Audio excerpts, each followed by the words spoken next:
السلام عليكم ورحمة الله وبركاته. عاملين ايه؟ كل سنة وانتم طيبين. النهاردة هنعمل مع بعض الفراخ المشوية كأنها مشوية على الفحم وبطاطس، وهنعمل مع بعض الرز البسمتي بألوان أصفر والأبيض.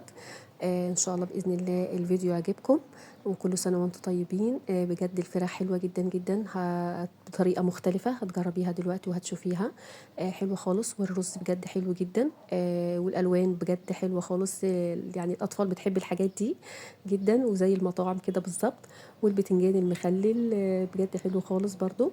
انا معايا هنا نص كيلو من الرز البسمتي، ومعايا صلصه، ومعايا رز بسمتي وصلصه، والفراخ انا مقطعاها صغير عشان كبيره، ومعلقه سكر، والبهارات ورق لورا وفلفل اسود وبهارات فراخ وتوم باودر وبصل باودر، والبطاطس مقطعاها ومجهزاها.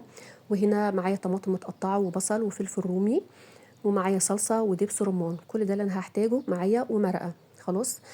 انا هبدأ دلوقتي بالاول حاجة. انا معايا صينية محطوط فيها معلقة سمنة كبيرة، خلاص، وهحط فيها معلقة السكر الصغيرة. انا هبدأ اول حاجة اعملها تتبيلة الفراخ. خلاص، تتبيلة حلوة جدا جدا بجد، هتعجبك وطعمها هيبقى حلو خالص. انا معايا هنا كرملة السكر، مش عايزاها محروقة خالص، انا عايزاها بس كده متكرملة ذهبي شوية في معلقة السمنة. نبدأ اقلبها كده على طول، تقلبيها كتير عشان ما تتحرقش معاكي. تمام. بتقلبي فيها كتير في معلقة السمنة. خلاص، وابدا بتبدا يتغير لونها للون الاصفر شويه كده. ويا ريت اللي ما اشتركش في القناه يشترك عشان يوصل له كل جديد، ولايك للفيديو. اول ما بتبدا تاخد اللون الذهبي الفاتح، بس اهم حاجه تقلبي فيها كتير عشان ما تتحرقش منك. بنزل عليها بالبصل والفلفل الرومي والطماطم اللي متقطعه. دي هتبقى تتبيله الفراخ. خلاص. وبنزل عليها بعد كده بالبهارات بتاعتي، الورق لورا وفلفل اسود وبهارات فراخ والثوم البودر والبصل البودر وبابريكا. بنزل كله كده على الخضار اللي انا مقطعاه. تمام. وبقلبهم شويه، ياخدوا كده صدمه كده في السمنه والسكر اللي انا حطيته، السكر المتكرمل. وبعد كده معلقه صلصه، وبقلبهم شويه. وبعد كده بحط شويه ميه صغيرين في الاول، علشان يديني صوص كده، مش كتير.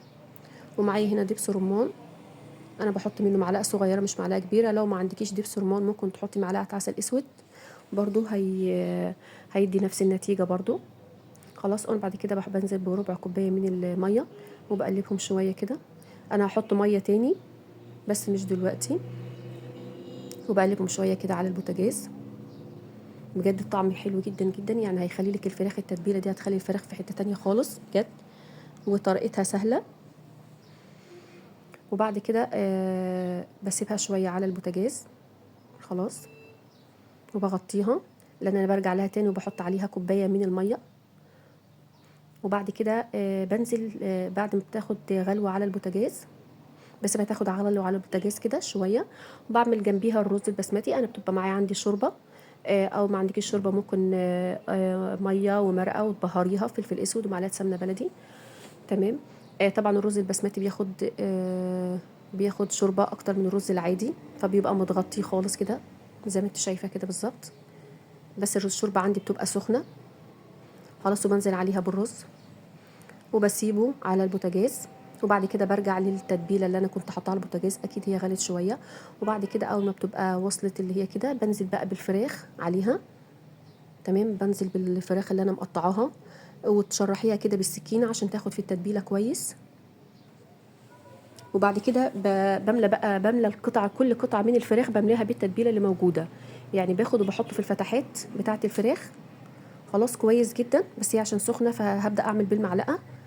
خلاص. وبعد كده بسيبها برضو شغالة على البوتاجاز، يعني أنا بسويها على البوتاجاز برضو. خلاص. وبغطيها وهي بتستوي. وأول ما بلاقي الفراخ استوت معايا تمام خالص، بعد كده باخدها على الشواية. بس يعني أنا بسويها على البوتاجاز. وكل ما بتحتاج منك مية ممكن تضيفي لها مثلا كل شوية كده ربع كوباية من المية، مش كتير. خلاص. وبعد كده أول ما بتلاقيها استوت بتاخديها على الشواية، تاخد وش متحمر كده بجد، حلوه جدا جدا مع دبس ورمان مع معلقه السكر اللي احنا مكرملينها. بجد هتخلي لك الفراخ تتبيلتها حلوه خالص وطعمها لذيذ. تمام. انا ببدا ادخل التتبيله في كل فتحه فيها، وبعد كده بغطيها واسيبها تكمل سواها على البوتاجاز. وبعد كده بعمل هنا بقى جنبيها صينيه البطاطس. انا حاطه برضو معلقتين سمنه، وبنزل بالبصله، بصله كبيره. تمام. وبعد كده بنزل برضو بالبطاطس، بقلبهم كلهم في السمنه، وبنزل بالبهارات اللي هي فلفل اسود وورق لورا وحبهان، وبنزل بعد كده بمرقه وبقلبهم كويس جدا وملح. تمام. وبقلبهم كل ده في السمنه. وبعد ما بقلبهم في السمنه بتاخدوا تشويحه كده على البوتاجاز، بنزل بعد كده بالصلصه الطماطم او معجون الطماطم، بس ياخدوا اول تشويحه كده بجد بتبقى حلوه جدا جدا. انت بتقلبي كله ده في الاول مع البهارات في السمنه. لو عايزه شطه ممكن تحطي قرن فلفل شطه كده. وبعد كده بنزل عليهم بقى بالطماطم المضروبه في الخلاط، وبعد كده بنزل عليهم معلقه صلصه كبيره. تمام. وبعد كده لو عندك شوربه ضيفيها، لو عندك مثلا ميه عادي كمليها بصلصه، وبعد كده سيبيها بقى تستوي برده على بوتاجاز، تكمل سواها على بوتاجاز. واول ما بتبدا خلاص تبقى دخلت في السوا، بتاخد شوايه بس كده زي الفراخ. تمام. انا بسيبها، وبعد كده بروح اقلب الفراخ على الجنب التاني، لان هي بتبقى جنبي على البوتاجاز برضو. بقلبها على الجنب التاني عشان تستوي كويس وتاخد في التتبيله، بتقعد تقلبيها يعني على الجنب التاني كده. خلاص. بجد التتبيله تحفه تحفه تحفه بجد، حلوه جدا جدا جدا. يعني لو انت عامله عزومه وعملتيها الطريقه دي بجد يعني هتشرفك قدام ضيوفك. وبغطيها عشان تكمل سوا. وبعد كده بشوف الرز هنا بلاقي لسه برضو شويه. تمام. بكمل برضو سوا هنا. انا هنا الفراخ كانت خلاص استوت معايا، خلاص بتدخل بقى كده هي على الشوايه. خلاص كده. والبطاطس نفس النظام كده برضو استوت معايا، بتاخد وش بس كده شوايه. خلاص كده الاتنين هياخدوا الشوايه معايا كده، خلاص كده يعتبر خلصوا. تمام. والرز بقى هنا انا عندي هنا اول ما بيبدا خلاص يدخل في السوا، بجيب معلقه زعفران كبيره وبحطها في شويه ميه عشان يديني اللون الاصفر.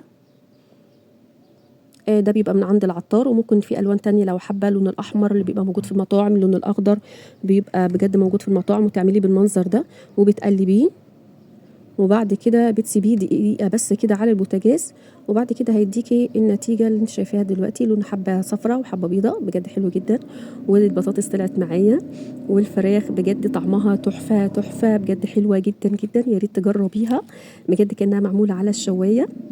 ويا رب يكون الفيديو عجبكم، وبألف هنا وشفا، كل سنة وانتم طيبين بجد.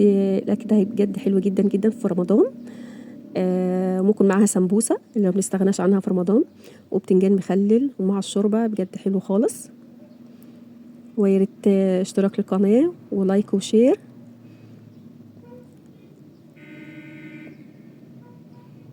وكل سنة وانتم طيبين. ويا ريت تجربوا الفراخ بالطريقة دي بجد هايلة.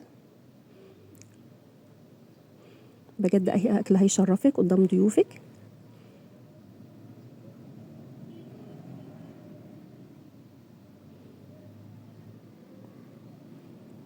ويا ريت اشتراك للقناة بجد ولايك وشير. وكل سنة وانتم طيبين، والسلام عليكم ورحمة الله وبركاته.